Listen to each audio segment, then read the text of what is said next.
I have a question. Yes, ma'am. You said the first thing about taking a book as a proof for your belief. You said no internal contradictions. How well do you know this book? I got this from your friend the other day. It's the Bible for all of you who don't know. I don't know which version it is. I don't know who's writing, who decided what to put it in here. We'll read John 1:17, 18. Do you know this one? I'll read what it says here. It says, no one has ever seen God, but God is the one and only who is at the Father's side has made him known. Right here, it says, no one has ever seen God, okay? You believe that? You take that? You want to read it? That's your book. This is what you take. You bet. Right here, same chapter, John 5:19. Right? It says here, Jesus gave them this answer. I tell you the truth, the Son can do nothing by himself. He can do only what he sees his Father doing. No one sees, he only does what he sees. Internal contradiction.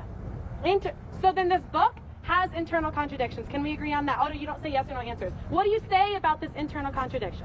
One of the basic principles of interpreting any book is you have to read in context.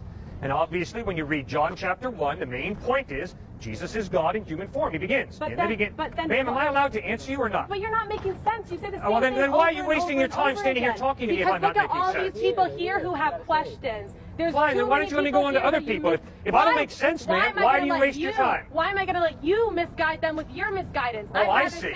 So you have to sort of be a parasite who comes in here and just feeds off the people who are listening to talk? Absolutely, why not? You Well, already that's made a fool of pretty sad. yourself here anyways. Why, that's pretty sad. I'm Why not can't gonna you just be undo open you. and honest and have an honest dialogue? Let me explain this. Yep, go, okay. Explain this. Thank you. John chapter 1. John begins with the words, in the beginning was the Word, and the Word was with God, and the Word was God. Crystal clearly, John 1:1 is stating the deity of Christ. The word there is Christ. The Greek word is logos. Obviously, by reading John 1, you know he's talking about Christ. Obviously, he's hearkening right back to Genesis chapter 1, verse 1, which says, in the beginning, God created the heavens and the earth. John is taking that and putting it in Greek.